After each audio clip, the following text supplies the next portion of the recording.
எம்ஜிஆர் அமைச்சர்கள் 5-6 துறையை வைத்திருந்த வி சாமிநாத் உட்கார்ந்து அரை நாள் அதை தயார் பண்றோம்.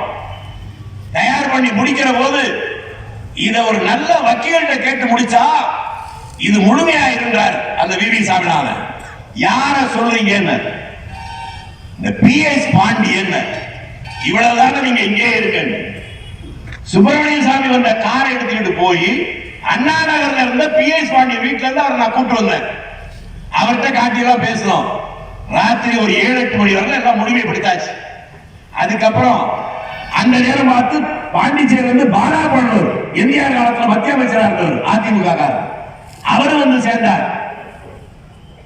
அப்ப கடைசியா சொல்றாரு PS பாண்டிய, இன்னொரு கில்லாடி ஒரு ஆள் இருக்கிறாரு, அவரும் பார்த்து ஓகே சொல்லிட்டா போதுன்றார். யாருன்னு நாளை காலையில் அவரை வர சொல்ல. அடுத்த நாள் போனா பொன்னைய உட்கார்ந்து இருக்கிறாரு. அவர் தான் இப்ப அதிமுக மேனிஃபெஸ்டோ படிச்சாரு 4 நாளைக்கு நாள். அவரும் பார்த்தோன்னே சட்ட ரீதியா சரியா அடுத்த நாள் போய் கவர்னர் போய் கொடுக்கலாம் முடிவு எடுத்தது. எவ்வளவு பெரிய கில்லாடி பாருங்க பொன்னைய. முதல் நாள் வந்து எல்லாத்தையும் சரி இருக்குன்னு சொல்லிட்டு அடுத்த நாள் வர்றேன்னு சொன்னவரு கவர்னர் வரல. பாலாபள்ளூர் வந்தாச்சு, PS பாண்டியன் வந்தாச்சு, வி சாமிநாதன் வந்தாச்சு, இப்ப MP-யா இருக்கிற திருநாவுக்கரசு வந்தாச்சு, பாலாபள்ளூர் வந்தாச்சு. எல்லாம் போய் கவர்னர் கொடுத்தோம். டெல்லிக்கு போனோம்.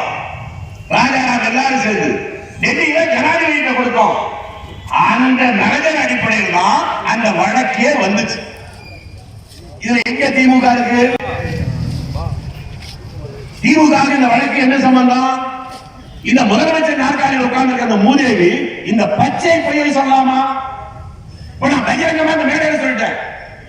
தெம்பு இருந்தா தைரியம் இருந்தா நான் சொன்னது பொய்யா இருந்தா கேஸ் போடுறேன். ஏன் மக்களை எவ்வளவு நாள் தான் ஏற்பீங்க? சிலரை சில காலம் ஏமாற்றலாம், பலரை பல நோட்டீஸ் கொடுத்தானா இல்லையா? ஒரு முறையாவது போய் சாட்சி சொன்னீங்களா? வார்த்தைக்கு வார்த்தை அம்மா அம்மா அம்மான்னு சொல்லி எவ்வளவு நாளைக்கு தான் ஏமாத்த போறீங்க? சரி, உங்களை பார்த்து திரும்பி கேட்கிறேன், அந்த அம்மாவுக்கு உங்களுக்கு என்ன சம்பந்தம்? நான் அந்த அம்மா கூட பக்கத்துல உட்கார்ந்து சாப்பிட்ட போது உட்கார்ந்து பேசுற போது பக்கத்துல OPS EPS நீங்க நின்னதாக உண்டா? சினிமாவில் மட்டும்தானா பாத்தீங்க?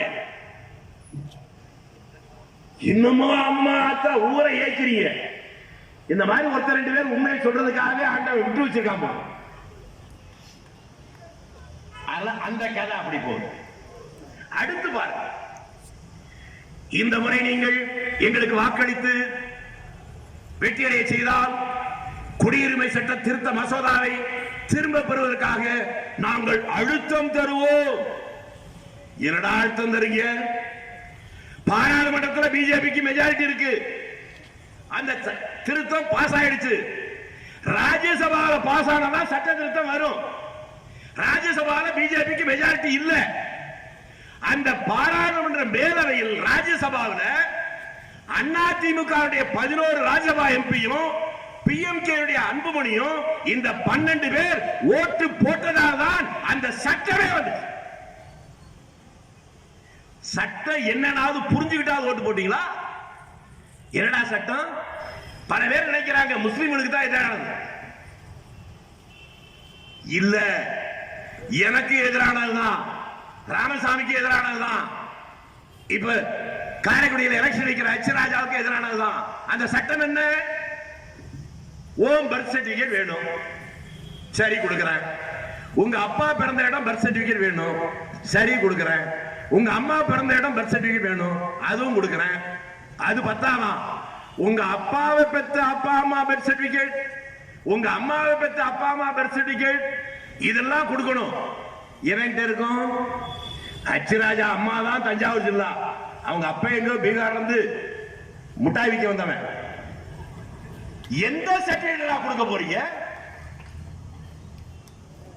ஏன் சர்டிபிகேட் இருக்கு? எங்க அப்பா அம்மா சர்டிபிகேட் எங்க நான் போய் தேடுவேன்? எங்க அம்மா இன்னமும் இருக்கு, 95 வயசு, மகராஜ். ஒரு நாள் சொன்னேன், ஏமா உன் பிறந்த சர்டிபிகேட் இல்லைன்னா என்ன நாடு கடத்தல் வாங்கி போட்டிருக்கு, இந்த நாட்டுக்கு இல்லைன்னு சொல்லி வாங்கி போட்டு. எந்த முட்டா பேரா சொன்னாங்க அவளை கொண்டு வர. 95 வயசு கிழவிக்கு தெரியுதுங்க. இந்த பைத்தியக்கார பையனுக்கு முதல் மந்திரியா இருக்க மந்திரியா இருக்கணும் தெரியும். சரி, அதே திரும்பி கேட்கிறேன், இந்த பஞ்சாயத்தை விட்டுருவோம். ஏய், இபிஎஸ் வா, ஓபிஎஸ் வா, ஜீரோ பண்ணி சொல்லுவோம். உங்க சர்டிபிகேட் கொடு, உங்க அப்பா அம்மா சர்டிபிகேட் கொடு, உங்க பாட்டி சர்டிபிகேட் கொடு, அவங்க அப்பா அம்மா சர்டிபிகேட் கொடு. எவனாவது நீங்க கொடுத்துட்டீங்கன்னா நாங்க வாழ்நாள் முழுக்க உங்களுக்கு அடிமை. பிரதம மந்திரியா இருக்கிறவனே காலேஜில் படிச்சிருக்கிறான், எங்கடா சர்டிபிகேட் கொடுக்கல? அவன் சர்டிபிகேட் இல்ல. கேட்டா கல்லூரியில் பட்டம் பெற்றேன். எந்த கல்லூரியில பட்டம் பெற்ற? எட்ரா சர்டிபிகேட் இல்ல. இத வச்சு எல்லாரையும் மிரட்டி அவன் சொல்றத நம்ம கேட்கணும். இல்லைன்னா நீ இந்த நாட்டுடைய பிரஜை இல்லை. என்ன பிரஜை இல்லைன்னு சொல்றதுக்கு நீ யாரா? உனக்கு இந்த நாட்டுக்கு என்ன சம்பந்தம்? நான் உள்ள நம்ம டாக்டர் அஷரப் சொல்ற போதே சொன்னேன், அதுக்கு தான் முன்னாடியே சொன்னேன். இந்த நாட்டுடைய சுதந்திர போராட்டம் நடக்கிற போது 2 பேர் தலைமையில் தான் நடந்தது. ஒன்று இந்தியாவிலே காந்தியடிகள் தலைமையில் அகிம்சை வழி போராட்டம், இன்னொன்று உலகம் முழுவதும் ஐஎன்ஏ படையை உருவாக்கி ஐஎன்ஏ படையுடைய பிதாமகன் நேதாஜி தலைமையில் போராட்டம். அந்த நேதாஜி தலைமையில் போராடியவர்களில் மெஜாரிட்டி இஸ்லாமிய பெருமக்கள். இவனுக்காக மோடிக்கு தெரியுமா, அமித்ஷாவுக்கு தெரியுமா? அந்த படையில மோடி அப்பா உண்டா, அமித்ஷா அப்பா உண்டா? மோடி அமித்ஷா பாட்டாங்க எவனாவது உண்டா? அன்னைக்கு வெள்ளைக்காரன் காலுக்கு முத்தம் கொடுத்த மூதேவிகளா நீங்க? உங்களுக்கு இந்த நாடு சொந்தம். இந்த நாட்டுடைய சுதந்திரத்துக்காக போராடிய அடிபட்டு உதைபட்டு செத்த அவருடைய வாரிசுகளுக்கு சொந்தம் இல்லையா? உங்கள எவ்வளவு பேருக்கு தெரியும் தெரியாது. எங்கள் ஊர் திருச்சியில காஜாமலையில ஒரு 50 பேர் அடக்கம் பண்ண இடம் இருக்கு. அந்த 50 பேர் யார் தெரியுங்களா? மகாத்மா காந்தியடியுடைய வேண்டுகோளை எடுத்து ஏற்றுக்கொண்டு மலபார்ல போராட்டம் பண்ணவங்க மாப்பிளா. அதுல புடிச்சு கொண்ட தீவிரவாதிகள் கொண்டு வந்தல 50 பேர்ல திருச்சியில அவங்கள தூக்கில போட்டு கொண்டா. 50 பேர் முஸ்லிம்கள். அப்ப அங்க போய் கெஞ்சினாங்க, எங்க மதப்படி அவங்களை அடக்கம் பண்றோம். அவன் சொன்னா தனியாள்கிட்ட கொடுக்க மாட்டேன், ஒரு அமைப்பு ரீதியா நீங்க வந்தீங்கன்னா கொடுக்கிறேன்டா. உடனே ஒரு அமைப்பை உருவாக்கி அந்த உடல்நிலை வாங்கி அடக்கம் பண்ணது இன்னும் காஜாமலையில் இருக்குடா. அவங்க வாரிசுகளுக்கு நாடு சொந்தம் இல்ல. இங்கிலாந்து ராணி இந்தியாவுக்கு வர்ற போது அணிவகுப்பு மரியாதை கொடுத்த ஆர்எஸ்எஸ் கூட்டத்துக்கு இந்த நாடு சொந்தமா?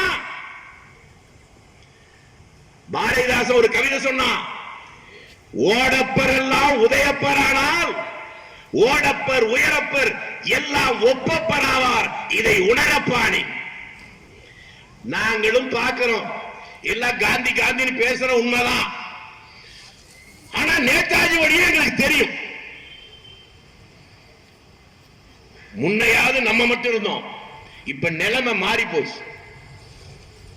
பெண்கள் நம்மை விட தீவிரமா இருக்காங்க. அன்சாரி ஊருக்கு ஒரு மாசத்துக்கு முன்னால ஒரு கூட்டத்துக்கு போனேன். பகல்ல கூட்டம்.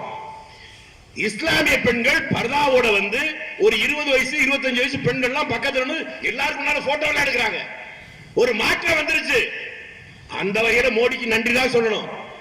வீட்டுல மட்டுமே இருந்தவங்க வீரத்தோட வாடா பார்க்கலாம் கேட்க வந்துட்டாங்கல்ல. விலங்குலேயே மோசமான விலங்கு காட்டு ராஜான்னு சொல்றது சிங்கத்தை சொல்லுவோம். வேட்டைக்காரனுக்கு தெரியும், சிங்கத்திலேயே ஆண் சிங்கத்தை விட பெண் சிங்கம் தான் ரொம்ப ஆபத்தானது. இப்ப பெண் சிங்கங்கள்லாம் ரோட்டுக்கு வந்துருச்சு. அமித்ஷா மோடி ஹிட்லருடைய கதையை படுறா. ஹிட்லர் மெயின் கேம்ப்னு ஒன்னு எழுதியிருக்கான். அதுல ஹிட்லர்ங்கிற பேருக்கு பதிலா மோடின்னு அந்த புத்தகத்தை எழுதிக்கீங்க. ஜெர்மன்கிற இடத்துல இந்தியான்னு எழுதிக்கீங்க. யூதர்கள் இடத்துல முஸ்லிம் எழுதிக்கீங்க. ஜெர்மன் மொழிங்கிற இடத்துல ஹிந்தின்னு எழுதிக்கீங்க. அது அப்படியே இன்னைக்கு நடந்துட்டு இருக்கு. அவனே இப்படித்தான் தேர்தல் முதல் தேர்தல் ஜெயிச்சு வந்தான். இதே மாதிரி நெஞ்ச விரிச்சு பேசணும் 58 இன்ச்சு மார்புன்னு சொல்லி. இரண்டாவது தேர்தல் இன்னும் பெரிய வெற்றி வந்துச்சு. அதுக்கப்புறம் தான் வாழ ஆட்டினான். அதே தான் இப்ப நடந்துட்டு இருக்கு. ஆனா கடைசியில மிச்ச கதை ஒண்ணு இருக்கு. அந்த மிச்ச கதை தான் மக்கள் மத்தியில் ஒரு பெரிய எழுச்சி வந்த போது அதை தாக்கு பிடிக்க முடியாமல் ஹிட்லர் துப்பாக்கியால், கை துப்பாக்கியால் தன்னை சுட்டுக் கொண்டு தன்னுடைய காதலி ஈவாவையும் சுட்டுக் கொண்டு செத்தான். அவனுக்கு ஹிட்லருக்கு ஒரு பிஸ்டலே போதுமான இருந்துச்சு. ஏன்னா அவனுக்கு ஒரு காதலி தான். ரொம்ப கஷ்டங்க. 50 வருஷத்துக்கு முன்னாலே உங்க ஊர்ல காலேஜ் வந்திருக்கு. ஆனாலும் இதை நீங்க புரிஞ்சுக்கலையே. நம்ம ஆளுக்கு AK-47 வேணுங்க. அவ்வளவு பேரும் சுட வேண்டியிருக்கு.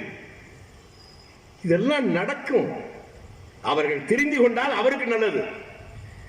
எவ்வளவு நான் பெண்களை சொன்னதுக்காக சொல்றேன். இந்திய நாட்டுடைய உச்சகட்ட சுதந்திர போராட்டம் do or die, செய்து முடி அல்லது செத்து மடி.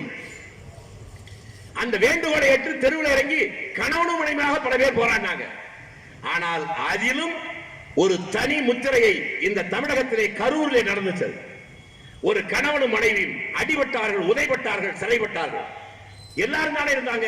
இது ரெண்டே சிறப்பு கேட்பீங்க. அந்த கணவனுக்கும் மனைவிக்கும் திருமணமாகி 1 ஆண்டு கூட முடியவில்லை. மனைவி 8 மாத நிறை மாத கர்ப்பிணி.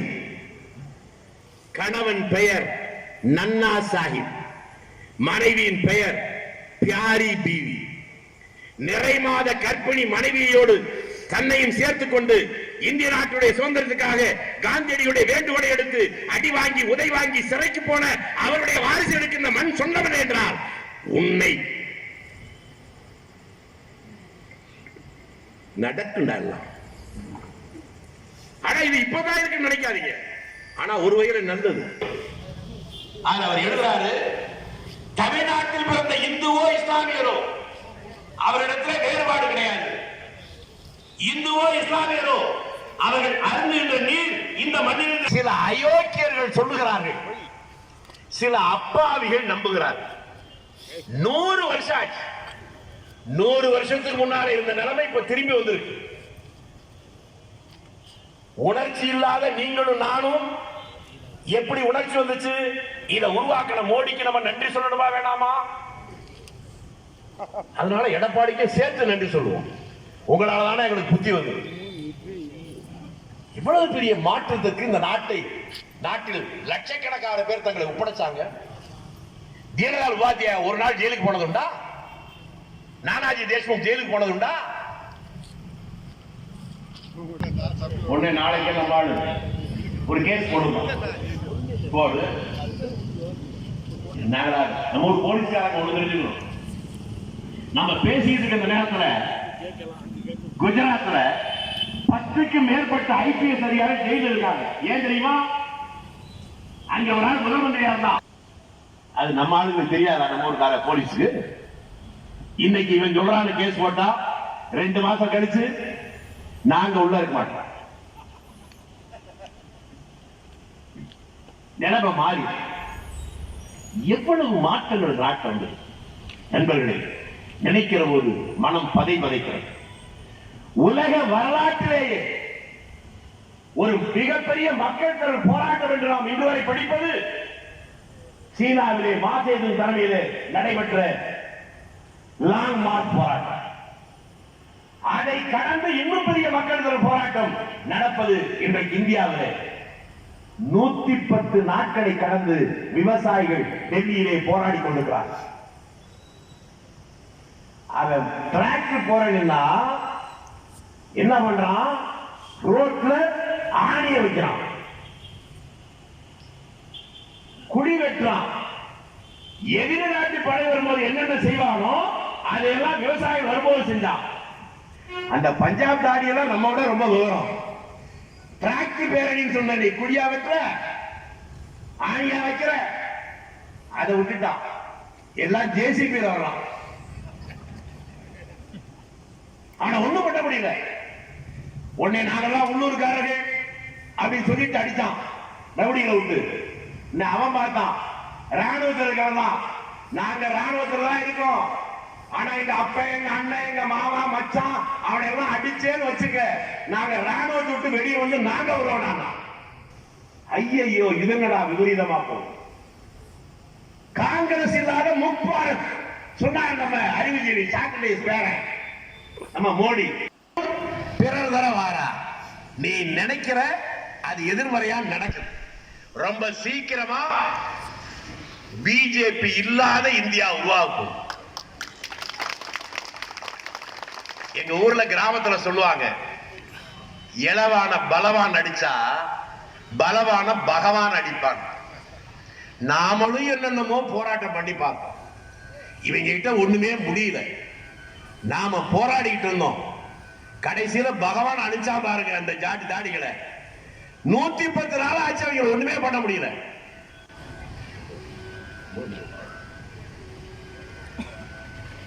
இது இந்த போராட்டத்தை எப்படி தீர்க்கிறன்னு அவனுக்கு தெரியல. இந்த போராட்டத்தில் நம்ம முதல் மந்திரி நம்ம எடுபடி அவர் சொல்றாரு, நான் ஒரு விவசாயி, நான் இந்த முறை நீங்கள் வெற்றியடை செய்யுங்கள், விவசாயிகளுக்கு ஆதரவாக இருப்பேன். நான் முட்டா பேர பக்கத்தில் இருக்க பாண்டிச்சேரியில விவசாய சட்ட திருத்த மசோதாவை கண்டிச்சு ஒரு தீர்மானம் போட்டாங்க ஒரு ஆம்பளை நாராயணசாமி. பக்கத்தில் இருக்க கேரளா பினராயி விஜயன் சட்டமன்றத்தில் இதை கண்டிச்சு ஒரு தீர்மானம் போட்டானா, அங்க இருந்த ஒரே ஒரு பிஜேபி எம்எல்ஏ ஓ ராஜகோபால் அவனும் சேர்த்து போட்டானா. நீ விவசாயி தானே, தமிழ்நாடு சட்டமன்றத்தில் தீர்மானம் போட்டியா? அப்படி தீர்மானம் போட்டிருந்தா உன்னையும் ஆம்பளை நினைக்கலாம், மனுஷன் நினைக்கலாம், மனுஷனுக்கு பிறந்தவன் நினைக்கலாம். ஒண்ணுமே இல்லாம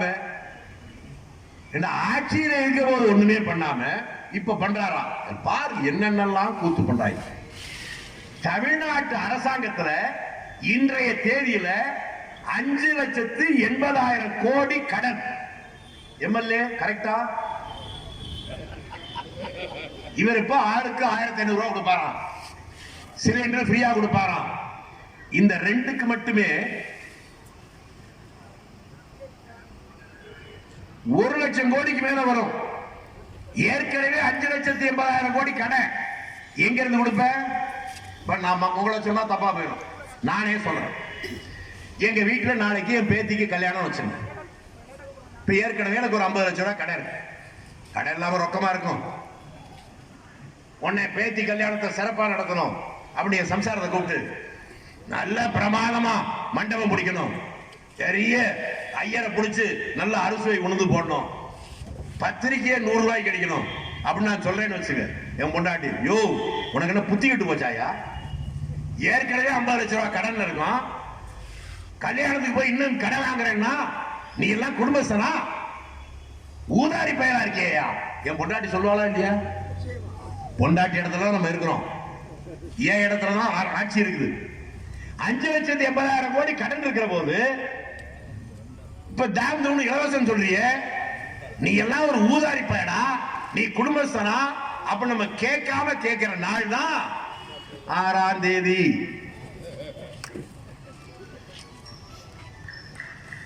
நீங்க எந்த கட்சிக்கு வேணாலும் ஓட்டு போடுங்க, காங்கிரஸ் தான் போடும் நான் கேட்கிறேன். யாருக்கு போடக்கூடாதுன்னு தெளிவாயிருங்க. 2 மாசத்துக்கு அப்புறம் நிலைமை மாறும். அதுக்கப்புறம் யாரு என்ன முடிவெடுத்தாலும் அவங்களுக்கு ஒரு அச்சம் வரும்.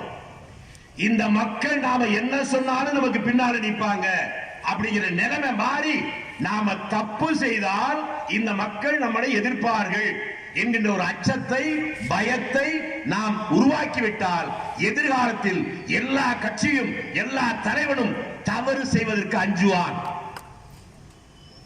அதை உருவாக்குவதற்கான சரியான நேரம் தான் இது. அவன் பண்றது என்ன பாருங்க, ஜாதியின் பெயரால், மதத்தின் பெயரால், இனத்தின் பெயரால், மொழியின் பெயரால் பிளவுபடுத்துறான். இந்த உலகத்திலேயே ஒரு புண்ணிய பூமி இந்தியா. ஒரே மொழி பேசுகிற பல நாடுகள் இருக்கிறது, ஆனால் ஒற்றுமையா இல்ல. ஒரே மதம் தழுவிய பல நாடுகள் இருக்கிறது, அவர்கள் ஒற்றுமையா இல்ல. ஆனால் பல்வேறு மதம், பல்வேறு ஜாதி, பல்வேறு இனம், பல்வேறு மொழி, பல்வேறு சீதோஷணைகள் உலகத்தில் இருக்க எல்லாமே இருக்கிறது இந்தியாவில். ஆனாலும் 73 ஆண்டுகளாக இந்த புண்ணிய பூமியில் இன்னும் இந்த நாடு ஒன்றாக இருக்கு. அந்த காலத்தில் வெள்ளைக்காரன் செஞ்ச அதே வேலையை இந்த கொள்ளைக்காரங்க செய்யறாங்க. வெள்ளைக்காரன் ஓடி போனா நீங்க என்ன போறீங்கன்னு தெரியாது. மீண்டும் அந்த சகோதர உணர்வை, செப்பு மொழி 18 எனினும் சிந்தை ஒன்றுடையாள் நாட பாரதி. அதை போல பாரத நாடு பழம்பெரும் நாடு, நீரதன் புதல்வர் இந்நினைவகற்றாது. இந்த மண்ணில் பிறந்தவன் அத்தனை பேரும் நம்முடைய சகோதரன். இந்த மண்ணில் பிறந்த அத்தனை பேரும் நாம் ஒரு தாய் வயிற்று பிள்ளைகள். அந்த உணர்வு நடுவுல கொஞ்ச நாள் போயிடுச்சு. ஏன்னா நமக்கு பிரச்சனையே இல்லை.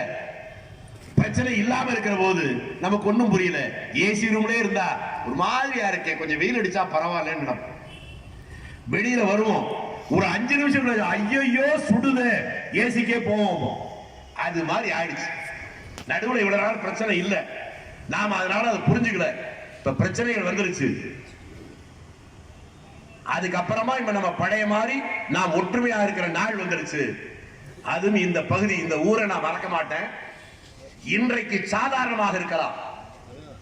நான் பிறந்த ஊரில் என் 10 வயது வரை நான் மின்சாரத்தை பார்க்கல, ஒரு ஜல்லி போட்ட ரோட பார்க்கல, ஒரு காரை பார்க்கல,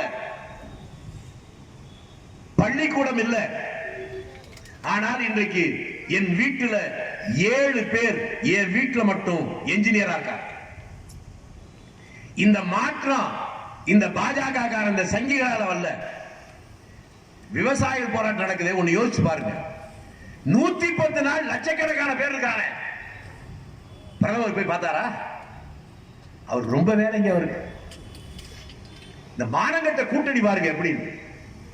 தமிழ்நாட்டுடைய ஆளுங்கட்சி அதிமுக எம்பிக்கள் ஒரு 40 பேருக்கு மேல போன தடவை தம்பித்துறை தலைமையில பிரதமரை பார்க்க ஊர்வலமா போனாங்க. டெல்லியில முதல் தடவை போனாங்க, பார்க்கல. 2வது தடவை போனாங்க, பார்க்கல. திரும்பியும் கூப்பிட்டு பேசவும் இல்லை. அதோட முக்கியமான வேலை கௌதமியோட பேசிட்டு இருக்கிறார். கஜோல் கூட சாக்ரட்டிஸ் மாதிரி விவாதிச்சுட்டு இருக்கிறார். கொடுமைங்க. இந்த நாட்டுடைய மிகப்பெரிய தியாக குடும்பம் நேரு குடும்பத்தை சேர்ந்தவர்களுக்கு அவருடைய பாதுகாப்பை விலக்கிட்டான். கங்கனா ரணாவத் எரவாடா ஜெயில 7 வருஷம், பிஜவாடா செய்த 10 வருஷம் ஜெயில இருந்த அந்த நடிகைக்கு மத்திய அரசு பாதுகாப்பு கொடுக்கும். இப்படி ஒரு மானங்கட்ட அரசு வந்ததுக்கு பின்னால்தான் எல்லாருக்கும் உண்மை நிலை புரியுது. ஆனால் இந்த நாட்டில் ஏற்கனவே எப்படி இருக்கு சரிங்களா? இந்தியா சுதந்திரம் அடைகிறது, இதே பஞ்சாபுக்கு நேரு போறார், திறந்த ஜீப்ல போயிட்டு இருக்கிறார். சைடுல நின்று ஒருத்தன் வேகமா ஓடி வந்து குறுக்க விடுகிறான். போலீஸ்காரங்க பிடிச்சு தள்ளுறாங்க. அதை பார்த்த நேரு ஜீப்பை நிறுத்திட்டு இறங்கி போய் கொஞ்சம் விடுங்க என்னன்னு கேட்கிறார். உங்களை பார்க்க உங்ககிட்ட பேசணுங்கிறான். என்னன்னு கேட்கிறார். நான் இந்த நாட்டில் இருக்க சாதாரண ஒரு விவசாயி. இந்த நாட்டுக்கு சுதந்திரம் கிடைத்தால் பாலாறு ஓடும் தேனாறு ஓடும் சொன்னியே, சுதந்திரம் வந்துருச்சு. நான் சாப்பிட வழி இல்லாம பட்டியோட இருக்கேன். அவன் சொன்னவன் அந்த ஆத்திரத்துல நேருடைய கோட்டை பிடிக்கிறான். உடனே அதிகாரிகள் பிடிக்க போறாங்க. நேரு சிரிச்சுக்கிட்டே ஒதுக்கி விடுறார். சிரிச்சுக்கிட்டே கேட்கிறார், தம்பி நீ யார்? நான் இந்த நாட்டில் ஒரு விவசாயி. நான் யார்? இந்த நாட்டுடைய பிரதமர். இப்ப தெரியுதா? இந்த நாட்டுடைய பிரதமராகவே இருந்தாலும் ஒரு சாதாரண விவசாயி தன்னுடைய உரிமைக்காக சட்டையை முடிச்சு கேள்வி கேட்கிற இந்த உரிமைக்கு தாங்க நாங்க போராட்டம். அது அங்கே நடந்தது. தமிழ்நாட்டில் நடந்துச்சு. 1978 சேலத்தில் ஒரு பொதுக்கூட்டம். அன்றைய பிரதமர் மொரார்ஜி தேசாய் அவர் மேடையில பேச ஆரம்பிக்கிறார். முன்னாள் தொலைவில் ஒருத்தன், ஒரு சாதாரண ஊதுனா ஒடிஞ்சு போற உருவம் ஒருத்தன், ஒரு பச்சை துண்டை ஆட்டிக்கிட்டு தமிழ்ல ஒளிக ஒளிகன்னு சத்தம் போடுறான். அவருக்கு என்னன்னு தெரியல. ஆனா பச்சை துண்டை பார்த்த உடனே பக்கத்துல கேட்கிறார், என்ன விவசாயியான்னு கேட்கிறார். ஆமான்றாங்க. போலீஸ் ஏதாவது தொந்தரவு கொடுக்க போது அவனை பத்திரமா கூட்டிட்டு வாங்க, கூட்டம் முடிஞ்சுன்ற. அதே மாதிரி கூட்டம் முடிஞ்சோடனே கூட்டு வர்றாங்க. அவனுக்கு இங்கிலீஷ் தெரியாது. அவன் தன்னுடைய ஆதங்கத்தை எல்லாம் சொல்றான். அதை கேட்ட மொரார்ஜி தேசாய், இதுல சில விஷயம் எனக்கு தெரியும், பல விஷயம் எனக்கு தெரியல, நீங்க சொல்லிட்டீங்க, நான் போய் இதெல்லாம் சரி பண்ண முயற்சி பண்றேன். ஆமா நீங்க பக்கத்துல எந்த ஊர்னு கேட்கிறார். நான் இந்த ஊர் இல்லைங்க, நான் திருச்சி மாவட்டங்க. திருச்சி மாவட்டம்னா கரூர் பக்கத்துலங்க. கரூர் பக்கத்துலன்னா உப்படமங்கலம் பக்கத்துலங்க. உப்படமங்கலம் பக்கத்துலன்னா ஒரு 25 வீடு இருக்கு. அந்த ஊர் யாருக்கு தெரியாதுங்க. உன் பேர் என்ன? ராஜமாணிக்கங்க. உடனே அதிகாரிகளை கூப்பிடுறாரு. எங்கேயோ தொலைவுல கிராமத்துல இருந்து வந்திருக்கான், இந்த இருட்டுல ஏதாவது மாட்டிக்க போறான், நீங்க அதிகாரிகள் போய் பத்திரமா கொண்டு போய் ஊர்ல விட்டுட்டு வாங்கன்னு. இது அந்த காலத்துல இருந்துச்சு. ஆனா இப்ப லட்சக்கணக்கான பேர் 110 நாள் போராடுற போது அதை பத்தி கவலைப்படாம நம்ம ஊர் முதல் மந்திரி நம்ம எடுபடி தலையில பச்சைத்தூள் கட்டிக்கிட்டு அப்படி போஸ்ட் கொடுக்குற, டேய் உங்க தலைவனும் தலைவி தான் சினிமாவில் நடிச்சாங்கன்னு பார்த்தா அவங்களுக்கு நடிக்க தெரியல, அதை விட நீங்க பிரமாதமா நடிக்கிறீங்களா? எவ்வளவு காலத்துக்கு தான் இப்படி போறீங்க புரியல. அதனால இந்த நிலைமைகள் மாறணும். யாரோ உங்களுக்கு எனக்கு முகம் தெரியாத பேர் தெரியாத அவர்கள் செய்த தியாகத்தில் நாம் சுதந்திரமாக உலவிக் கொண்டிருக்கிறோம். நானும் ராமசாமி எல்லாம் எங்களுடைய இந்திய நாட்டுடைய சராசரி வயசை தாண்டிட்டோம். இனிமே எங்களுக்கு ஒண்ணும் கிடையாது, போனஸ் வாழ்க்கை தான் வாழ்ந்துட்டு இருக்கோம். இனி எங்க நாங்க இந்த நாட்டு பிரதமர் வந்து என்ன பண்ண போறோம்? ஒண்ணு வேணாம். அன்சாரி பதவியில் இருந்ததுனால அவர் ராஜினாமா பண்ணார். எங்களுக்கு பதவி கொடுத்தாலும் கொடுக்கிறோம் ராஜினாமா பண்ணிடுவோம். எங்களுக்கு முன்னால் இருக்க ஒண்ணே ஒண்ணு, எங்க வாழ்க்கை முடிஞ்சு போச்சு. இனிமே என் பிள்ளைங்க பேர பிள்ளைங்க அடுத்த தலைமுறை அவருடைய வாழ்க்கை சிறப்பாக பாதுகாப்பா இருக்க வேண்டும் என்றால் இந்த கொள்ளை கூட்டத்திலிருந்து அவர்களை காக்க நீங்களும் நானும் போராட வேண்டியது, தியாகம் செய்ய வேண்டியது காலத்தின் கட்டாயம். அதற்கு சரியான நாள் அடுத்த மாசம் 6ஆம் தேதி. அதில் சரியாக பயன்படுத்துவோம். நமக்குள்ள 1000 கருத்து வேறுபாடு இருக்கட்டும், எந்த கட்சியா வேணாலும் இருக்கட்டும். பிஜேபி ஆதரிக்கிற எவனாக இருந்தாலும் அவனுக்கு எதிராக யார் வெற்றி அடைவார்கள் என்று நீங்கள் நினைக்கிறீர்களோ அவர்களுக்கு வாக்களை அளித்து இந்த பாசிச மதவாத பாஜகவை இந்த மண்ணிலிருந்து வேரோடும் வேரடி மண்ணோடும் விரட்டுவோம் என்று சொல்லி வாய்ப்புக்கு நன்றி விடைபெறுகிறேன். வணக்கம்.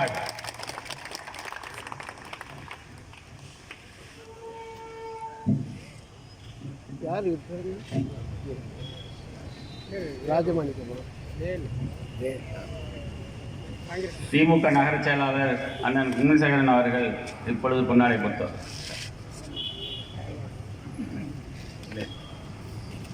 கரிமாட்டா அவர்கள் பொன்னாடை போட்டுவார்கள்.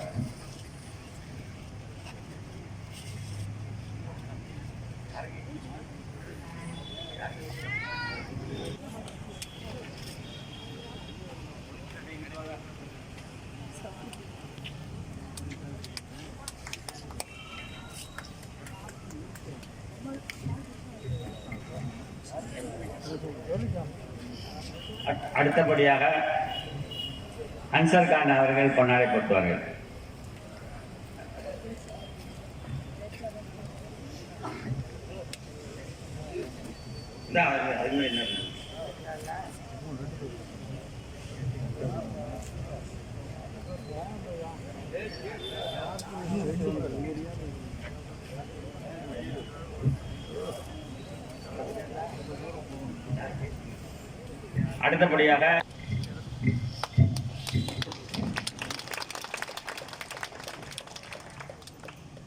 அடுத்தபடியாக சமூக ஆர்வலர் அகில உலக சமூக ஆர்வலர் சார்பாக டாக்டர் அஸ்ரப் அலி அவர்கள் விழா நாயகன் அவர்களுக்கு பாராட்டுக்களை வழங்குவார்கள்.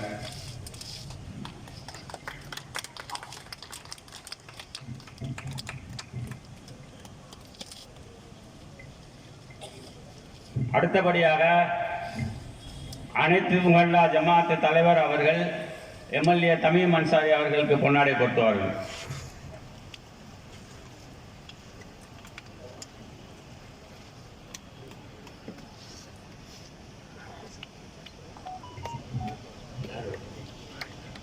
அடுத்தபடியாக அனைத்து முஹல்லா ஜமாத்து தலைவர் PMK தாஜுதீன் அக்கா அவர்கள் அண்ணன் வேலுச்சாமி அவர்களுக்கு பொன்னாடை போட்டுவார்கள்.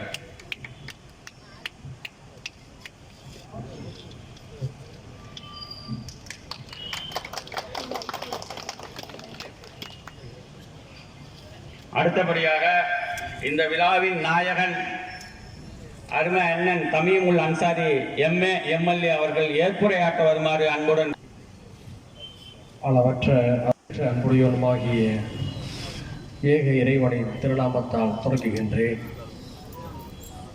அகில உலக அதிரை சமூக ஆர்வலர்கள் என்ற தலைப்பிலே ஒருங்கிணைந்து இந்த நிகழ்வை நடத்தி கொண்டிருக்கக்கூடிய இனிய மாலை பொழுதில் இதற்கு தலைமையேற்றிருக்கக்கூடிய அருமைக்குரிய நண்பர் ஜே அப்துல் கஃபூர் மரைக்கான் அவர்கள், திருமுறையிலிருந்து வசனங்களை ஓதிவிட்டு அமர்ந்திருக்கக்கூடிய அருமைக்குரிய சகோதரர் ஏஎம்ஒய் தௌபிக் ஹாஃபில் அவர்கள், சிறப்பான முறையில் தமிழகத்துடைய வரலாறுகளையும் நிகழ்காலத்தையும் ஒருங்கிணைத்து தனக்கே உரிய பாணியிலே சிறப்பாக ஒரு எழுச்சியுரை ஆற்றிவிட்டு அமர்ந்திருக்கக்கூடிய இந்திய தேசிய காங்கிரசுடைய முதன்மைமிக்க தலைவர் எங்களுடைய பேரன்புமிகு அண்ணன் திருச்சி வேலுச்சாமி அவர்களே, இந்த நிகழ்வை ஒருங்கிணைத்து நடத்தி கொண்டிருக்கக்கூடிய சமூக செயல்பாட்டாளர் டாக்டர் அண்ணன் எம் அஸ்ரஃப் அலி அவர்களே, இந்த நிகழ்விலே உரையாற்றிவிட்டு அமர்ந்திருக்கக்கூடிய தமிழ்நாடு ஆதி திராவிடர் முன்னேற்ற கழகத்துடைய தலைவர் அருமைக்குரிய சகோதரர்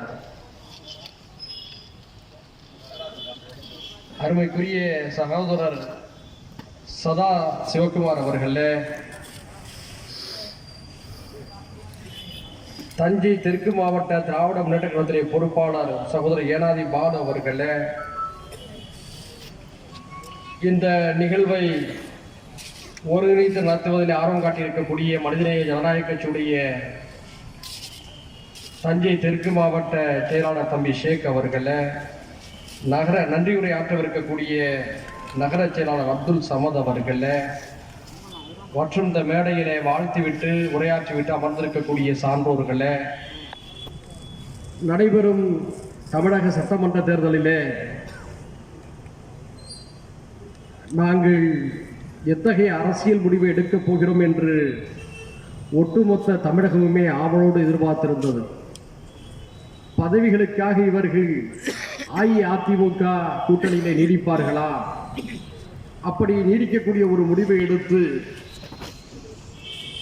சப்பை கட்டுவதற்காக நாங்கள் பாரதிய ஜனதா கட்சி போட்டியிடக்கூடிய தொகுதிகளிலே அவர்களை எதிர்க்கின்றோம், அதிமுக போட்டியிடக்கூடிய தொகுதிகளிலே ஆதரிக்கிறோம் என்று விளக்கம் சொல்வார்களா என்றெல்லாம் பலர் எதிர்பார்த்திருந்தார்கள். அல்லது அமமுகவின் பக்கம் செல்வார்களா, அல்லது மக்கள் நீதி மையத்தின் பக்கம் செல்வார்களா, அல்லது தனித்து போட்டியிடுவார்களா என்ற பல்வேறு கேள்விகளோடு எங்களை எல்லோரும் எதிர்பார்த்தார்கள். இந்த நேரத்தில் தான் மனிதநேய ஜனநாயக கட்சியுடைய தலைமை நிர்வாக குழு மிகுந்த பொறுப்புணர்வோடு இந்த பிரச்சனையை அணுகியது. கட்சியுடைய நலனா நாட்டுடைய நலனா என்று வருகின்ற பொழுது நாட்டுடைய நலனை முன்னிறுத்தி சிந்திப்பதுதான் ஆரோக்கியமாக இருக்கும் என்ற அடிப்படையில் தான் விரிவார்ந்த ஆலோசனைகளுக்கு பின்னாலே இந்த முடிவை நாங்கள் எடுத்தோம். எங்களுக்கு தொகுதிகள் வேண்டும் என்ற வேண்டுகோளையும் நாங்கள் திராவிட முன்னேற்ற கழகத்துடைய தலைமையிடம் எடுத்து வைத்தோம். ஆனால் தொகுதிகள் அங்கே மறுக்கப்பட்ட நிலையிலும் கூட எங்களுடைய நிர்வாகிகள் தொண்டர்கள் மிகுந்த கோபத்துக்கு உள்ளானார்கள். பலருக்கும் அங்கே தொகுதிகளை கொடுக்கின்ற பொழுது நமக்கு ஏன் மறுக்கிறார்கள், நமக்கான மரியாதையை அரசியல் ஆளுமையை அவர்கள் உணரவில்லையா என்றெல்லாம் கொந்தளித்தார்கள். மிகுந்த சிரமப்பட்ட அவர்களெல்லாம் அமைதிப்படுத்தி நாம் போட்டியிடுவதற்கு அவர்கள் தொகுதிகளை தராமல் போகலாம், நாம் தற்போது பணியாற்றிக் கொண்டிருக்கக்கூடிய நாகப்பட்டினம் தொகுதியை கூட அவர்கள் தராமல் போகலாம், ஆனால் அந்த கோபத்தை எல்லாம் மனதிலே வைத்துக்கொண்டு சர்ச்சைகளை உருவாக்கி வேறொரு அணிக்கு நாம் சென்றால் வாக்குகள் பிரிந்துவிடும், ஜனநாயகத்துக்கு எதிரான மதவாத சக்திகள் வெற்றி பெற வழிவகுத்துவிடக் கூடாது. அதே போன்று நாம் தனித்து போட்டியிட்டால் நாம் தனித்து போட்டியிடக்கூடிய ஒரு 5 அல்லது 10 தொகுதிகளிலே அதிமுக பாரதிய ஜனதா கட்சியுடைய கூட்டணி வெற்றி பெற்று விட்டால் தீரா வரலாற்று படியை சுமக்க வேண்டி வரும். சில மாநிலங்களிலே தேர்தல் நடைபெற்று அங்கு சிலர் வாக்குகளை பிரித்த காரணத்தினாலே அங்கெல்லாம் பாரதிய ஜனதா கட்சி ஆட்சி அதிகாரத்திலே அமைந்து விட்டது என்ற வருத்தத்தை குற்றச்சாட்டை நாடெங்கிலும் பலர் எடுப்பது போல அந்த படி நம்மையும் சுற்றி கொண்டிருக்கும். எனவே நாம் தேர்தலில் போட்டியிடுவதை விட நமக்கு அவர்கள் தொகுதிகளே தராவிட்டாலும் பரவாயில்லை, ஜனநாயக சக்திகளுடைய, மதச்சார்பற்ற சக்திகளுடைய, சமூக நீதி சக்திகளுடைய வாக்குகள் பிரிந்துவிடக் கூடாது என்ற அடிப்படையில் தான் திராவிட முன்னேற்ற கழகத்தின் தலைமையிலான அந்த மதச்சார்பற்ற அணிக்கு நாங்கள் ஆதரவு அளித்தோம். எனக்கு இங்கே பாராட்டு என்று சொன்னார்கள். இந்த பாராட்டிலே இதே மேடையில் அமர்ந்திருக்கக்கூடிய எங்களுடைய மாநில செயலாளர் அண்ணன் நாச்சிக்குளம் தாஜிதன் அவர்களுக்கும் பங்குண்டு. இதே மேடையில் அமர்ந்திருக்கக்கூடிய துணை பொதுச் செயலாளர் சகோதரர் ராவுத்தர் ஷா அவர்களுக்கும் பங்குண்டு. 14 பேர் கொண்ட இந்த தலைமை நிர்வாக குழு தான் இந்த முடிவை எடுத்தது. அந்த வகையில் நீங்கள் எனக்கு அளித்த இந்த பாராட்டுகளை எல்லாம் எங்களுடைய தலைமை நிர்வாக குழுவுக்கும், எங்களுடைய செயற்குழு உறுப்பினர்களுக்கும், கட்சியின் அனைத்து மட்ட பொறுப்பிலும் இருக்கக்கூடிய நிர்வாகிகளுக்கும், அடிநிலை தொண்டர்களுக்கும் அவருடைய கரங்களிலே நாங்கள் ஒப்படைத்து மகிழ்கின்றோம். பொதுவாக ஒரு படை வெற்றியடைகின்ற பொழுது அந்த படையிலே உயிர் நீத்தம் செய்த ஒவ்வொரு வீரர்களும் நினைவு கூறப்பட மாட்டார்கள். படுகாயமடைந்த ஒவ்வொரு வீரரும் அங்கே நினைவு கூறப்பட மாட்டார்கள். அந்த முழு வெற்றியும் தளபதிக்கு வந்து சாரும். ஆனால் நாங்கள் இந்த வெற்றியை, இந்த மகிழ்ச்சியை, தமிழ்நாடு முழுக்க எங்களுக்கு கிடைத்திருக்கக்கூடிய இந்த ஆதரவை எங்கள் கட்சியுடைய தொண்டர்களுடைய கரத்திலே கொடுத்து மகிழ்வதிலே நாங்கள் உண்மையிலேயே நெகிழ்வடைகின்றோம். இந்த காலகட்டத்தில் இப்படி ஒரு பாராட்டு விழாவை நடத்த வேண்டும் என்று நம்முடைய டாக்டர் அண்ணன் அஸ்ரப் அலி அவர்களும், அதே போன்று மலேசியாவிலிருந்து வருகை தந்திருக்கக்கூடிய அண்ணன் பாக்கர் அவர்களும், என்னுடைய அருமை சகோதரர்கள் மரைக்கான் அவர்களும் சாவண்ணா அவர்களும் ஒரு 3 நாட்களுக்கு முன்பாகத்தான் என்னை ஒரு மாலை மகரிப் தொழுகைக்கு பிறகு தொடர்பு கொண்டு கேட்டார்கள். நான் மறுத்துவிட்டேன். ஏனென்று சொன்னால் இதற்கு பாராட்டு விழா, ஒரு நல்ல காரியங்களை செய்தோம் என்ற மன திருப்தியோடு நாம் சென்று கொண்டிருக்கின்றோம் என்ற அடிப்படையில் அதை மறுத்தேன். ஆனால் பொதுவாக என் விஷயத்தில் அதிகமாக தனிப்பட்ட முறையில் உரிமை எடுத்துக்கொள்ளக்கூடியவர் நம்முடைய டாக்டர் அண்ணன் அஸ்ரப் அவர்கள். ஒரு மிரட்டல் துணையோடு, உரிமை துணையோடு நீங்கள் வந்தே ஆக வேண்டும், உடனடியாக தேதி தர வேண்டும் என்று வற்புறுத்திய பிறகுதான் எங்களுடைய மாவட்ட செயலாளர் தம்பி ஷேக் அவரிடம் சொல்லி, ஷேக் இப்படி ஒரு ஏற்பாடுகளை அண்ணன் செய்வதாக சொல்கிறார், நான் உங்களிடம் ஆலோசனை செய்ய சொல்லியிருக்கிறேன் என்று சொல்லிவிட்டு இந்த தகவலை நம்முடைய அண்ணன் மாநில செயலாளர், இந்த மாவட்டத்துறை பொறுப்பாளர் நாச்சிக்குளம் தாஜிதன் அவர்களிடமும் சொல்லிவிடுங்கள் என்று சொன்னேன். அதன் பிறகுதான் இந்த நிகழ்விலே நான் வந்து பங்கெடுத்திருக்கின்றேன். எனக்கு மிகுந்த ஆச்சரியம், இவ்வளவு திரளான கூட்டம் சாதாரண ஒரு 3 நாள் ஏற்பாட்டிலே பெரிய அளவுக்கு பரப்புரை செய்யாமலே கூடியிருக்கிறது என்று சொன்னால், தமிழ்நாட்டிலே நல்லதொரு அரசியலை ஆதரிக்கக்கூடியவர்கள் எண்ணிக்கை பெருகி கொண்டிருக்கிறது என்ற நம்பிக்கை நமக்கு ஏற்பட்டிருக்கிறது. எங்கேயாவது அஸ்ரப் அண்ணா வந்து வேனுக்கு பணம் கொடுத்தீங்களா, காருக்கு பணம் கொடுத்தீங்களா? மக்கள் தன்னெழுச்சியாக இங்கே வந்து திரண்டிருக்கிறார்கள். இத்தகைய தன்னெழுச்சி மிக்க ஒரு கூட்டம்தான் நல்ல அரசியலை வலிமைப்படுத்தும் என்பதை மறந்துவிடக்கூடாது. இந்த நிகழ்வுக்கு காமராஜருடைய தொண்டராக இருக்கக்கூடிய நம்முடைய அருமையான வேலுச்சாமி அடைத்தது ஒரு பொருத்தமானது. ஏனென்று சொன்னால், நல்ல அரசியலை பேசும் பொழுதெல்லாம் நாம் துணைக்கு அழைத்துக் கொள்வது ஐயா காமராஜரை, ஐயா கக்கனை, வாழும் காலத்திலே ஐயா நல்லக்கண் அவர்களை, ஐயா பட நெடுமாறன் அவர்களை தான் நாம் உதாரணமாக எடுத்துக்கொள்ள முடியும். அப்படிப்பட்டவர்களோடு நேசமாக பழகி நீண்ட நெடுங்காலமாக தேசிய தொண்டாற்றி வரக்கூடிய அந்த வேலுச்சாமி அவர்கள் இங்கே வருகை தந்திருப்பது நமக்கெல்லாம் ஒரு மகிழ்ச்சியை தரக்கூடியதாக இருக்கிறது. அது மட்டுமல்ல, அவர் முத்தலாக் சட்டத்துக்கு எதிரான போராட்டமாக இருந்தாலும் சரி, அல்லது குடியுரிமை சர்ச்சைக்குரிய சட்டங்களுக்கு எதிரான போராட்டமாக இருந்தாலும் சரி, அடைத்தாலும் அடைக்காவிட்டாலும் என்னை ஏன் அடைக்கவில்லை இந்த நிகழ்ச்சிக்கு என்று கேட்டுவிட்டு வரக்கூடியவராக இருக்கிறார். எப்போதும் அத்தகைய மனநிலை கொண்டவராக இருக்கிறார் என்பதுதான் அவர் மீது நமக்கெல்லாம் இயல்பான ஒரு பாசம் வருவதற்கு ஒரு காரணமாக இருக்கிறது. அந்த வகையில இந்த நிகழ்ச்சியை நம்முடைய உலகமெங்கில் வாழக்கூடிய அதிரை சகோதரர்கள் ஒருங்கிணைந்த மனப்பான்மையோடு நடத்துவது எங்கள் கட்சிக்கு பெருமை சேர்க்கிறது. இந்த பதவிகளை வைத்துக்கொண்டு நாம் பல நல்ல காரியங்களை செய்ய முடிந்திருக்கிறோம் என்பதை மறுக்கவில்லை. இந்தியாவிலேயே சிறந்த இளம் சட்டமன்ற உறுப்பினர் என்ற விருதை புனேயில் இருக்கக்கூடிய சர்வதேச அமைதி பல்கலைக்கழகம் எங்களுக்கு வழங்கிய பொழுது, இந்த பதவியின் மூலமாக நாம் செய்த அர்ப்பணிப்பு, தியாகங்கள், நல்ல சேவைகளுக்கு ஒரு அங்கீகாரம் கொடுத்திருப்பதாக நாங்கள் எல்லாம் மகிழ்ச்சி அடைந்தோம். இப்போது அந்த பதவி இல்லை. பொதுவாக எனக்கு முன்னால் பேசிய அண்ணன் வேலுச்சாமி அவர்கள் கவிஞர் ஈரோடு தமிழன்பன் அவர்களுடைய கவிதையை குறிப்பிட்டிருந்தார். எங்கள் ஊரிலே ஒருவர் இருந்தார், அவர் ஊராட்சி மன்ற தலைவராக இருந்தார், அவர் சட்டமன்ற உறுப்பினராக இருந்தார், அவர் நாடாளுமன்ற உறுப்பினராக இருந்தார், அவர் அமைச்சராக இருந்தார், கடைசி வரை மனிதராக இல்லாமலேயே மரித்து போனார் என்ற ஒரு கவிதையை சொன்னார். உண்மைதான். இப்பொழுதெல்லாம் அரசியலிலே அறம் செத்து கொண்டிருக்கிறது, நீதி செத்து கொண்டிருக்கிறது, மனசாட்சி படுகொலை செய்யப்படுகிறது. இப்படிப்பட்ட ஒரு காலகட்டத்தில் நாம் எல்லாம் நல்ல அரசியலை, நாகரிகமிக்க ஒரு அரசியலை, போற்றுதலுக்குரிய அரசியலை வலிமைப்படுத்த வேண்டிய ஒரு காலகட்டத்தில் இருந்து கொண்டிருக்கின்றோம். குறிப்பாக சிறுபான்மை முஸ்லிம் சமூக மக்களிடம் நான் அன்போடு கேட்டுக்கொள்வது என்னவென்று சொன்னால், நீண்டகால ஒரு ஜனநாயக போராட்டத்துக்கு நம்மை நாம் தயார்படுத்திக் கொள்ள வேண்டும்.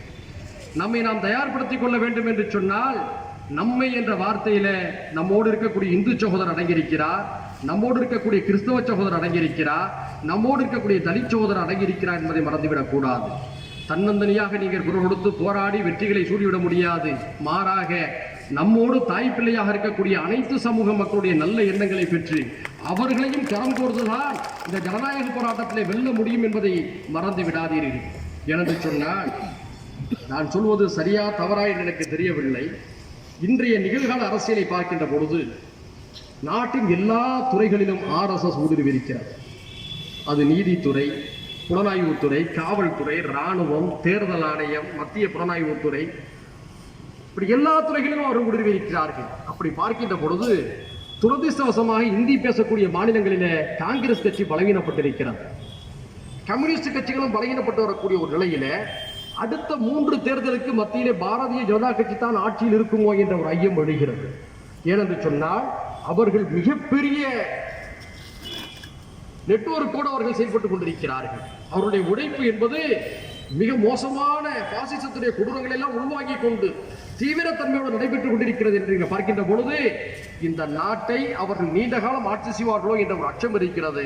அப்படி என்று சொன்னால், அந்த அச்சத்தை கவனமான முறையில், உணர்ச்சி வசப்படாமல், நிதானமாக, ஜனநாயக முறையில் எதிர்கொள்ள வேண்டும் என்பதை மறந்துவிடக் கூடாது. மிக முக்கியமாக நான் திரும்ப திரும்ப ஒன்றை சொல்கிறேன். மனிதநேய ஜனநாயக கட்சியிலே நாங்கள் எங்கள் இளைஞர்கள் எல்லாம் அவ்வாறு தான் பயிற்றுவித்திருக்கிறோம். எந்த காலத்திலும் உணர்ச்சி வசப்பட்டு விடக்கூடாது. நம்மோடு அண்டி வாழக்கூடிய பிற சமுதாய மக்களுடைய கரங்களையும் பிடித்து கொண்டுதான் இந்த பாசிச சக்திகளை வீழ்த்த முடியும். அந்த அடிப்படையிலே நிதானத்தை கடைபிடிக்க வேண்டும். மிக முக்கியமாக சமூக வலைதளங்களிலே பொறுப்புணர்வோடு செயல்பட வேண்டும் என்பதை மறந்து விடாதீர்கள். ஏனென்று சொன்னால், ஒரு மகேஷ் என்பவர் மோடியை பற்றி விமர்சித்து எழுதினால் அது மகேஷுடைய எழுத்தாக பார்க்கப்படும். ஒரு முத்துக்குமார் என்பவர் மோடியை பற்றி விமர்சித்து எழுதினால் அது முத்துக்குமாரை எழுத்தாகத்தான் பார்க்கப்படும். ஆனால் அப்துல் ரஹ்மான் என்பவர் என்னதான் நீதியை வலியுறுத்தி நடுநிலையாக எழுதினாலும் கூட அது ஒரு முஸ்லீமாக பார்க்கப்படக்கூடிய அபாயம் இருக்கிறது. எனவேதான் சமூக வலைதளங்களிலே பணியாற்றக்கூடிய முஸ்லிம்கள் மிகுந்த பொறுப்புணர்வோடு, நாகரிகத்தோடு, பிறர் முகம் சுளிக்காத வண்ணம், நடுநிலையாளர்கள் கோபப்படாத வண்ணம் கருத்துக்களை நீங்கள் பதிவு செய்யுங்கள். எடுத்தேன் கவிழ்த்தேன் என்ற பெயரிலே வலைதளங்களிலே கருத்துக்களை பதிவிட்டால் நடுநிலையாக இருக்கக்கூடிய மக்கள் கூட மாறி போய்விடுவார்கள் என்ற அபாயம் இருக்கிறது என்பதை உணர்ந்து கொள்ளுங்கள். ஏனென்று சொன்னால், மூர்க்கத்தனமாக எதிரிகளை நாம் கையாளவே கூடாது. இந்த எதிரிகள் என்பவர்கள் மிக நுட்பமாக, சாதுரியமாக, மிகுந்த ராஜதந்திரத்தோடு இந்த நாட்டை அணுகி வருகிறார்கள். அப்படி இருக்கின்ற பொழுது ஆவேசங்களால் அவர்களை எதிர்கொண்டால் தோல்வியைத்தான் சந்திக்க வேண்டிவிடும். எனவே நின்று நிதானித்து ஜனநாயக சக்திகள் எல்லோரையும் ஓர் அணியிலே திரட்ட வேண்டிய கடமை நம் எல்லோருக்குமே இருக்கிறது. அதிராம்பட்டினம் இருக்கிறது. இந்த அதிராம்பட்டினத்தில் ஒரு 3 கிலோமீட்டர் வரை நீங்கள் வாழ்வீர்கள். அதை தாண்டி வாழக்கூடிய முக்குளத்து சமுதாய மக்களை அடையுங்கள், தலித் சமுதாய மக்களை அடையுங்கள், மீனவ சமுதாய மக்களை அடையுங்கள், முத்திரையர் சமுதாய மக்கள் அடையுங்கள்.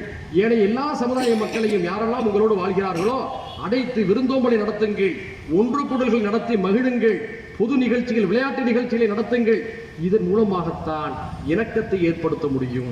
இத்தகைய இணக்கத்தை ஏற்படுத்துவதன் மூலமாகத்தான் நீங்கள் தீய சக்திகளை தனிமைப்படுத்த முடியுமே தவிர நீங்களெல்லாம் ஆவேசமாக உங்களுடைய உணர்வுகளை வெளிப்படுத்துவதன் மூலம் ஒரு காலத்திலும் வெல்லவே முடியாது. மாறாக நடுநிலை மக்களை அவர்களின் பக்கம் தள்ளக்கூடிய அபாயம்தான் ஏற்படும். இந்த தமிழ் மக்கள், தமிழ் சமூக மக்கள் இந்தியாவிலேயே நாகரிகத்துக்கு எடுத்துக்காட்டானவர்கள், இந்தியாவிலேயே முற்போக்கானவர்கள். இந்த தமிழ் நிலத்தில் ஒரு இந்து சகோதரர் மகிழ்ச்சியாக தீபாவளியை கொண்டாடுகிறார், ஒரு முஸ்லிம் சகோதரர் மகிழ்ச்சியாக ரம்ஜானையும் பக்ரீத்தையும் கொண்டாடுகிறார், ஒரு கிறிஸ்தவ சகோதரர் மகிழ்ச்சியாக தன்னுடைய ஈஸ்டர் பண்டிகையையும் கிறிஸ்துமஸையும் கொண்டாடுகிறார், ஒரு தலித் சகோதரர் அம்பேத்கர் ஜெயந்தியை சிறப்பாக கொண்டாடுகிறார், ஒரு கடவுள் மறுப்பாளர் தன்னுடைய பெரியார் விழாவை சிறப்பாக கொண்டாடுகிறார், ஒவ்வொருவருடைய உணர்வையும் இன்னொருவர் மதிக்கக்கூடிய பண்பு இந்த தமிழ் மண்ணிலே இருக்கிறது. அப்படிப்பட்ட தமிழர்கள் வாழக்கூடிய இந்த பூமியில நீங்கள் உத்தரப்பிரதேசத்தையும் குஜராத்தையும் மனதில் வைத்துக் கொண்டு பிரச்சனையை அணுகினால் தோல்வியை சந்திப்பீர்கள். மாறாக இங்கே திராவிடம் இருக்கிறது, தமிழ் தேசியம் இருக்கிறது, சமூக நீதி இருக்கிறது, காங்கிரஸ்காரர்கள் இருக்கிறார்கள், இடதுசாரிகள் இருக்கிறார்கள், பெரியாரிஸ்டுகள் இருக்கிறார்கள், அம்பேத்கரிஸ்டுகள் இருக்கிறார்கள் என்பதை மறந்து விடாதீர்கள். இவர்களெல்லாம் அரவணைத்துதான் நாம் இந்த ஜனநாயக போராட்ட களத்திலே வெற்றி வாகை சூட முடியும் என்பதை தயவு செய்து நான் மீண்டும் மீண்டும் உங்களுடைய மனதிலே நான் நிறுத்த கடமைப்பட்டிருக்கின்றேன். இன்று தமிழ்நாட்டிலே அஇஅதிமுக ஒரு மாபெரும் தவறை இழைத்திருக்கிறது. முன்னாள் முதலமைச்சர் எங்களுடைய பெரும் மரியாதைக்குரிய ஜெயலலிதா அம்மா அவர்கள் ஆட்சி அதிகாரத்தில் இருந்த போது அவர்களோடு நட்பு பாராட்டினார், அவரை வளர விடாமல் தடுத்து வைத்திருந்தார் என்பதை மறந்துவிடக்கூடாது. மோடியா இந்த லேடியா என்ற கேள்வியை எழுப்பி நாட்டை அதிர வைத்தார் என்பதை மறந்துவிடக்கூடாது. அவருடைய சித்தாந்தத்திற்கு கொள்கைக்கு மாறாக இன்றைய அதிமுக தலைமை பாரதிய ஜனதா கட்சியோடு அரசியல் கூட்டணியை வைத்து தமிழ்நாட்டை அபாயகரமான நிலையிலே தள்ளுகிறார்கள். ஒன்றை புரிந்து கொள்ள வேண்டும், அஇஅதிமுகவில் இருக்கக்கூடிய உண்மைமிக்க தொண்டர்களை நீங்கள் தான் அஇஅதிமுகவை பாதுகாக்க வேண்டும். ஏனென்று சொன்னால் தமிழ்நாட்டுடைய அரசியலிலே பந்து என்பது ஒன்று திமுகவிடம் இருக்க வேண்டும் அல்லது அதிமுகவிடம் இருக்க வேண்டும். இதை கடந்து மூன்றாவது டெல்லி சக்தியில் வந்துவிடக் கூடாது என்ற கவலையிலே நான் பேசுகின்றேன். அதிமுக என்ற கட்சியை முதலில் அடித்து விடுவது, பலகீனப்படுத்தி விடுவது, ஒழித்து விடுவது, பின்னாலே திமுகவை அடிக்க நினைப்பதுதான் அவருடைய நீண்ட கால திட்டம். ஏனென்று சொன்னால் அவர்கள் வைத்த ஒரு முழக்கத்தை நான் நினைவூட்டுகிறேன். கழகங்கள் இல்லாத தமிழ்நாடு, கவலைகள் இல்லாத தமிழ்நாடு என்ற முழக்கத்தை வைத்தார்கள் என்று சொன்னால் முதலில் அதிமுகவை கபலீகரம் செய்து எப்படி பீகாரிலே நிதிஷ்குமாரோடு உறவு வைத்து பின்னாளிலே நிதிஷ்குமாரை பலகீனப்படுத்தினார்களோ, எப்படி மகாராஷ்டிராவிலே தங்களுடைய கொள்கை பங்காளியான சிவசேனாவுடன் கூட்டு சேர்ந்து பிறகு சிவசேனாவை பலகீனப்படுத்தினார்களோ, அதை விட மோசமாக நாளை அதிமுகவை நடத்துவார்கள் என்பதை மறந்துவிடக்கூடாது. நான் சொல்வதை ஒரு சில கருத்தில் உங்களுக்கு உடன்பாடு இல்லாமல் கூட இருக்கலாம். ஆனால் நின்று மனசாட்சியோடு யோசித்து பாருங்கள், எவ்வளவு பெரிய அபாயம் தமிழ்நாட்டை சூழ்ந்திருக்கிறது என்பதை நினைத்து பாருங்கள். எனவேதான் தமிழ்நாட்டில் இருக்கக்கூடிய கலாச்சாரத்தை பாதுகாக்க வேண்டும், சமூக நல்லிணக்கத்தை பாதுகாக்க வேண்டும், சமூக நீதியை பாதுகாக்க வேண்டும் என்ற அக்கறையோடு நாங்கள் எங்களுக்கு பதவிகளே கிடைக்காவிட்டாலும் பரவாயில்லை, இந்த நாடும் தமிழ் நிலமும் நலமாக இருக்க வேண்டும் என்ற ஒற்றை பார்வையோடு இந்த தேர்தல் களத்தை நாங்கள் அணுகியிருக்கின்றோம். எங்கள் கட்சியினருக்கு வருத்தங்கள் உண்டு. எல்லோரும் திருவிழாவில் இருக்கின்ற பொழுது நாம் மட்டும் அந்த திருவிழா மகிழ்ச்சி அனுபவிக்காமல் இருக்கிறோமே என்ற கவலை இருக்கலாம். ஆனால் இந்த திருவிழாக்கள் தொடர்ந்து நடைபெற வேண்டும் என்பதற்காக நாம் இப்போது மௌனமாக இருக்கிறோம் என்பதை மறந்துவிடக்கூடாது. ஒரு விவசாயி ஒரு முறை நிலத்திலே பயிரிடவில்லை என்பதற்காக அந்த நிலம் மலடாவதில்லை. அந்த விவசாயி அடுத்த பருவகாலத்துக்கு காத்திருக்கிறான். அடுத்த பருவகாலத்திற்கு காத்திருந்த சிறந்த மகசூலை எதிர்பார்க்கிறான் என்பதை நீங்கள் மறந்துவிடக்கூடாது. இன்றைய காலகட்டங்களிலே அதிகாரங்கள் என்பது மிக முக்கியமானது. அதிகாரம் இல்லாத போது ஒரு சாதாரண சாலையிலே ஓடுவது போல இருக்கு, அதிகாரம் கிடைத்து விட்டால் அது பைபாஸ் சாலையிலே பயணிப்பது போல இருக்கு. இதுதான் வித்தியாசம். இப்படிப்பட்ட ஒரு நிலையில நாம் அதிகாரத்தை தற்காலிகமாக இருந்திருக்கலாம். நம்முடைய கட்சிக்கு எத்தனையோ பல அதிகாரங்கள் நாளை காத்திருக்கிறது என்பதை நம்முடைய கட்சியினருக்கு சொல்லியிருக்கின்றோம். எந்த பதவிகளும் நிரந்தரம் அல்ல. நம்முடைய தலையில இறைவன் எதை எழுதியிருக்கின்றானோ அதுதான் நடக்கும்.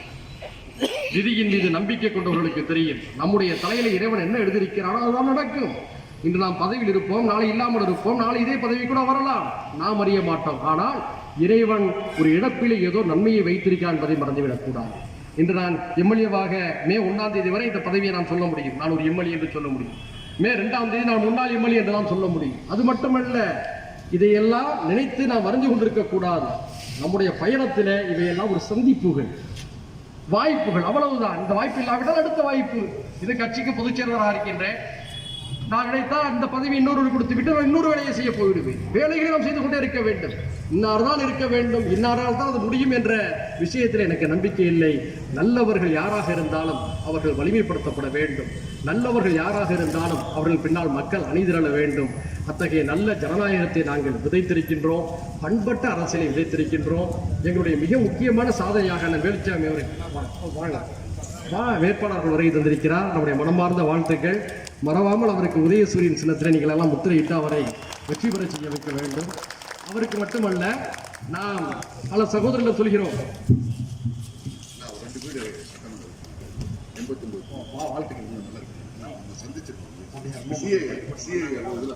ரொம்ப மகிழ்ச்சி.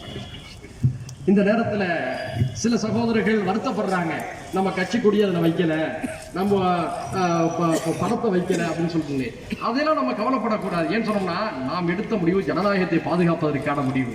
இது போன்ற விஷயத்திலெல்லாம் நாம் பெரிதாக நாம் அக்கறை காட்ட வேண்டிய அவசியம் இல்லை. மிகப்பெரிய முகவரியை நாம் பெற்றிருக்கின்றோம் என்பதை மறந்துவிடக்கூடாது. எனவே நாம் நம்முடைய பங்களிப்பை இங்கே மட்டுமல்ல, இப்போ உங்களுக்கெல்லாம் தெரியும், நாங்களும் பேராசிரியர் ஜவாஹர்லாவும் மனக்கசப்போடு பிரிந்தவர்கள். அவர்கள் ஒரு கட்சியை நடத்துகிறார்கள், நாங்கள் ஒரு கட்சியை நடத்துகிறோம். எங்களிடம் வந்து ஆதரவு கேட்டார்கள். இப்போது கூட அந்த பாபநாசன் தொகுதியை சேர்ந்த சகோதரர் வந்திருக்கிறார். நாங்கள் என்ன சொன்னோம், நல்ல சிறப்பான முறையில் பங்களிப்பு செய்து அவர்களை வெற்றி வாங்கி சொல்வதற்கான வேலைகளை செய்யணும்னு சொல்லியிருக்கிறோம். ஏன்னு சொன்னோம்னா, எங்க மனசுல கசடுகள் இல்லை, பொறாமைகள் இல்லை, அவர் வரக்கூடாது இவர் வரக்கூடாதுங்கிற எண்ணம்லாம் இல்லை. நல்லவர்கள் வர வேண்டும், நாடு பாதுகாக்கப்பட வேண்டும் என்ற அடிப்படையில் தான் நாங்கள் ஒவ்வொன்றையும் செய்கின்றோம். அந்த அடிப்படையில் தான் நாங்கள் பதவியா கொள்கையா என்று வருகின்ற பொழுது கொள்கை முக்கியம், கட்சியா நாடா என்று வருகின்ற போது நாடு முக்கியம் என்ற அடிப்படையில் இந்த தியாகபூர்வமான ஒரு முடிவை நாங்கள் எடுத்திருக்கின்றோம். எங்களுக்கு மிகப்பெரிய நம்பிக்கை, மகிழ்ச்சி எப்படி இருக்கிறது என்று சொன்னால், இந்த முடிவுக்கு ஒரு பாராட்டு விழா நடத்த வேண்டும் என்ற அந்த மனம் நம்முடைய அதிரை சகோதரருக்கு வந்திருக்கிறது.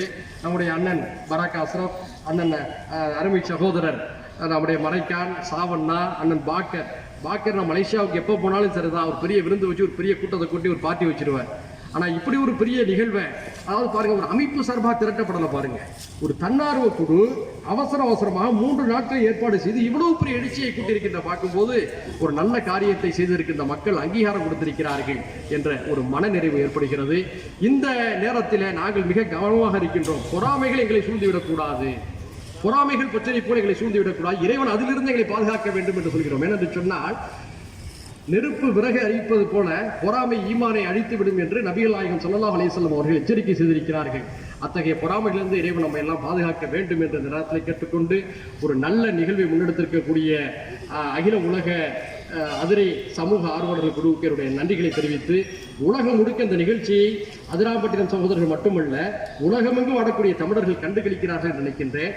எனவே இந்த ஆயிரக்கணக்கான மக்களோடு உலகெங்கும் வாழக்கூடிய லட்சக்கணக்கான உணர்வாளர்களும் சொந்தங்களும் இந்த நிகழ்வை கண்டு எங்களுக்கு ஆதரவு தருகிறார் என்ற பெரும் மகிழ்ச்சியோடு எங்கள் கட்சியின் சார்பில் உங்கள் அனைவருக்கும் நெஞ்சார்ந்த நன்றிகளை தெரிவித்துக் கொண்டு, இந்த நல்ல முடிவை எடுப்பதற்கு துணையாக நின்ற 14 பேர் கொண்ட எங்களுடைய தலைமை நிர்வாகக் குழு, எங்களுடைய கட்சியின் அனைத்து மற்ற நிர்வாகிகள், இவர்கள் அனைவருக்கும் எல்லாம் வல்ல இறைவன் இவ்வுலகிலும் மறு உலகிலும் நன்மையை வழங்குவானாக, அடுத்தடுத்த வெற்றிகளை தருவானாக என்று பிரார்த்தித்து வாய்ப்புக்கு நன்றி கூறி விடைபெறுகிறேன். நன்றி.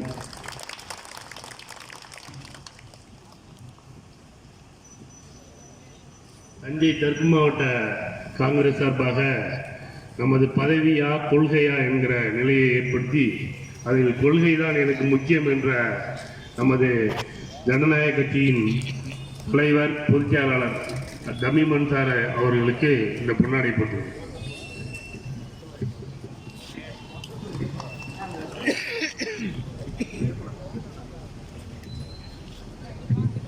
அடுத்தபடியாக அகில உலக அதிரை சமூக ஆர்வ குழுவின் தலைவர் ஜே அப்துல் கஃபூர் அவர்கள் பொன்னாடை போத்துவார்கள்.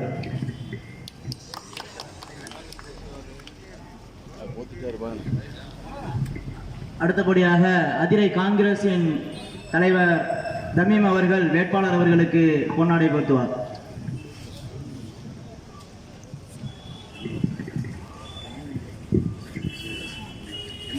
அதிரையின் முன்னாள் சேர்மன் அஸ்லாம் காக்கா அவர்கள் அண்ணன் தமீம் அன்சாரி அவர்களுக்கு பொன்னாடை போட்டுவார்.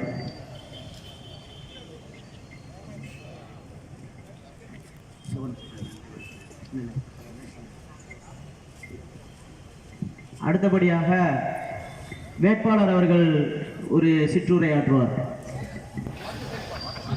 வாக்கு சேகரிப்பார்.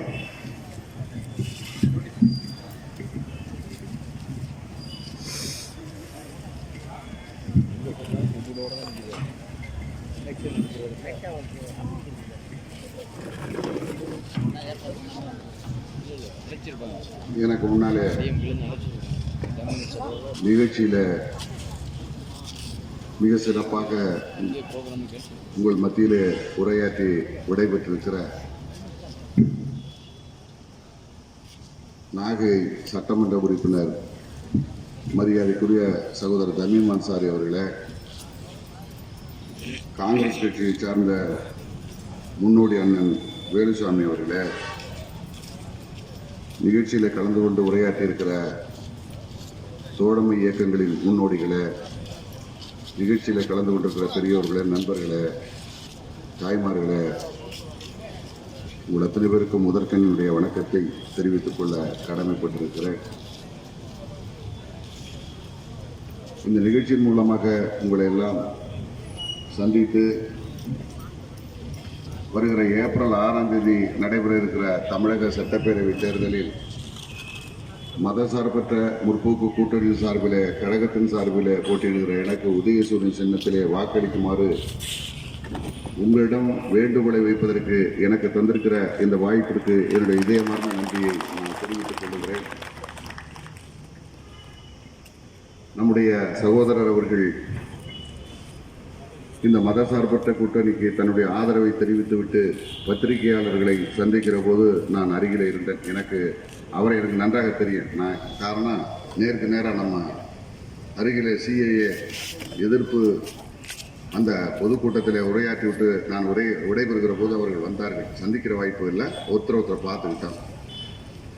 அவர்கள் தெளிவாக கருத்தை ரொம்ப எனக்கு பிடிக்கும். ஒரு சில சட்டமன்றத்தில் பேசுகிற போது மிக அழுத்தமாக தன்னுடைய கருத்தை பதிவு செய்யக்கூடியவர். அந்த பேட்டியிலே அவர்கள் தெளிவாக குறிப்பிட்டு விட்டு எங்களுக்கான உரிய இடம் இந்த கூட்டணியில் போட்டியிடுகிற வாய்ப்பு இல்லை என்று சொன்னாலும் கூட ஒரு 5 அம்ச கோரிக்கை,